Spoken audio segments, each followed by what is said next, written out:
ship that's been going Yeah. for years. Yeah. And I think it's not that they're like very attached to the way they're thinking or the way they're doing things usually. I think it's very hard for them to really find these very eager, even, like even hungry people Yeah. who want to solve it. You could pay lots of money, but motivation comes from within, right?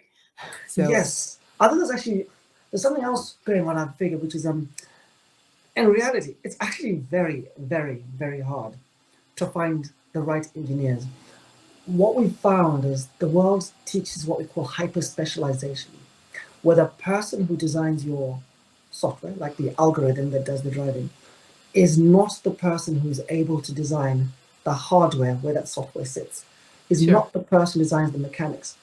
So what happens is, because of hyper specialization, if one industry changes, it's hard to educate all at the same time.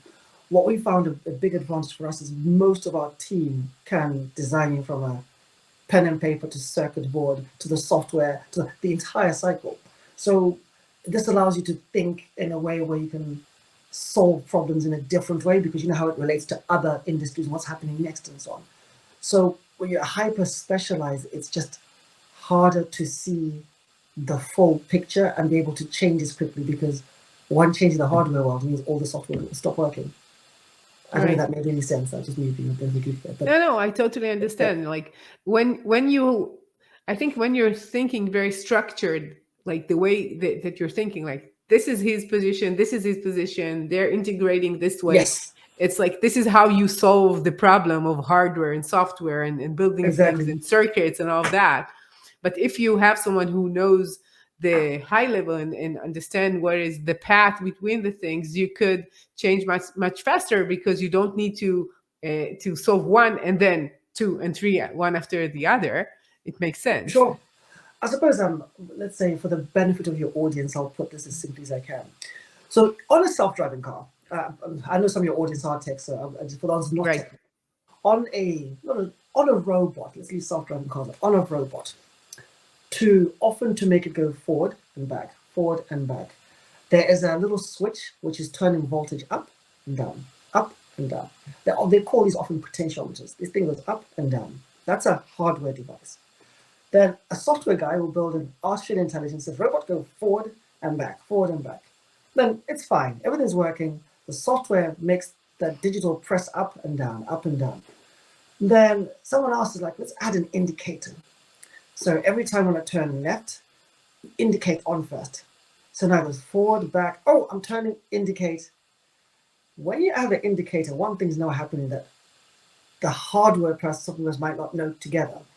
Every time the switch goes on, off, indicator, like your car switch, switch.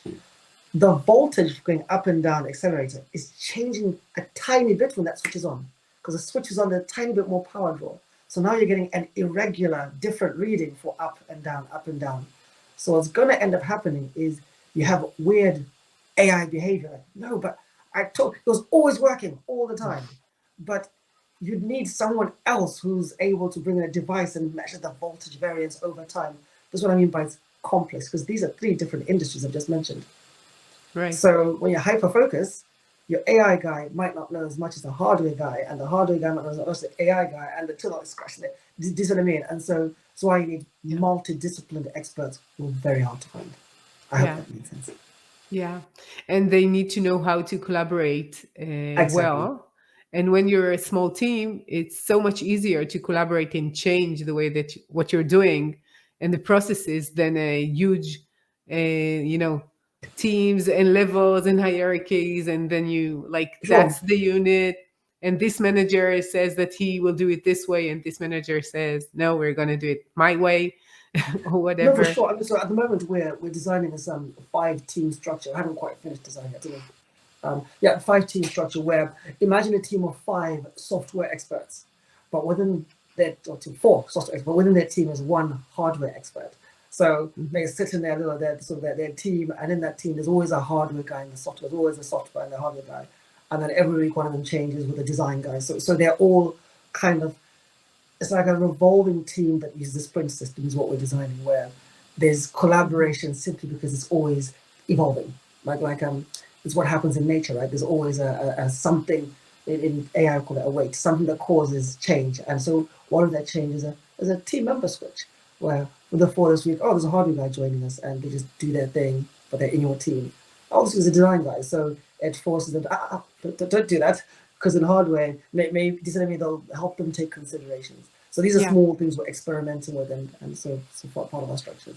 Yeah, I think that in general, if we learn something about the processes that we're doing, that we need much more flexibility, and you get flexibility from this kind of diversity in the way of thinking, which is